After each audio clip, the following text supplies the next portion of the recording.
নমস্কার, মায়া কিচেন থেকে তোমার সকলকে আমার শুভেচ্ছা জানাচ্ছি। তো দেখো, আমি নতুন একটা রেসিপি নিয়ে এসেছি। তো দেখো, এটা হলো আলুর ছাল। আলুটা ছাড়ানো হয়েছে, সে ছাল। তো ছাল দিয়ে আমি কি করব দেখো, প্রথম থেকে লাস্ট তোমরা একটু ধৈর্য করে দেখবে দিদি ভাইরা। তো এখানে স্বাদ মতো নুন, হলুদ আর লঙ্কা কুচি দেয়া হলো। তো এখানে বেসন একসঙ্গে দেওয়া হলো মিশানো।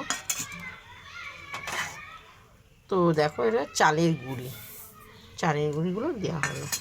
তো ছালটাকে ভালো করে পরিষ্কার করে ধোয়া হয়ে আছে। তো এটা আমি ভালো করে চটকাবো, খুব সুন্দর করে মাখবো। তো তোমরা তো ছাল ফেলে দাও, ফেলবে না, ছাল বাটাও খাওয়া যায়। ছালের এটা পকোড়া করব, খুব সুন্দর লাগবে পকোড়াটা খেতে। তো একটু পরিমাণে একটু হালকা জল দিয়ে দিলাম, বেশি দেওয়া হলো না। তো শক্ত শক্ত ভাপ এটা মাখবো, খুব সুন্দর করে চটকিয়ে এটা তৈরি করা হবে। তো দেখো, খুব সুন্দর মাখা হয়ে যাচ্ছে। তো আমি এভাবে ভাজবো এক এক করে। তেলটা আমার গরম হয়ে গেছে, এক এক করে ভাজবো। পারলে তোমরা পেঁয়াজ রসুনও দিতে পারো বা একটা ডিম ফাটিয়ে দিতে পারো। আজকে শনিবার, তো আমি এটা নিরামিষ করলাম।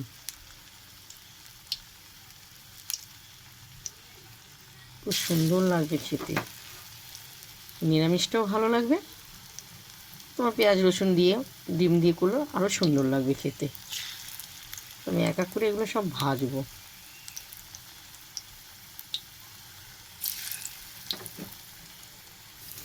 তো দেখো, এক এক করে আমি দিয়ে দেবো। খুব সুন্দর মুচমুচে হয়েছে,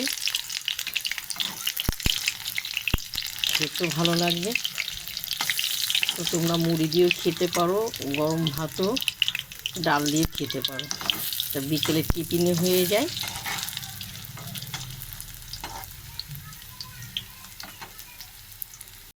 তো দেখো, খুব সুন্দর লাল লাল আলুর ছালে পকোড়া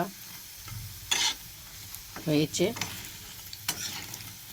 তো আমি এক এক করে এবার পকোড়াগুলো থালায় রাখবো, প্লেটে। কি সুন্দর লাগবে খেতে। প্রথম থেকে লাস্ট তোমাদেরকে আলু ছালের পকোড়াটা দেখিয়েছি। তোমাদের যদি ভালো লাগে দিদিকে অবশ্যই তোমরা লাইভ দিও, শেয়ার করো, কমেন্ট করে জানাবে। তো দেখো, আজকে শনিবার, নিরামিষ। তো কি কি রান্না করেছি তোমাদেরকে আমি দেখাচ্ছি। তো এটা ভাজা করলাম পকোড়া আলুর ছালের, গোল গোল করে আলু ভাজা, বেগুন ভাজা, এটা হলো বেলুর ডাল। তো এটা হলো ভাত, আর বেশি কিছু করা হয়নি। চলো এখন আমরা খেতে বসবো। বড্ড খিদে পেয়ে গেছে, পকোড়াটা দেখে জমিয়ে খাবো।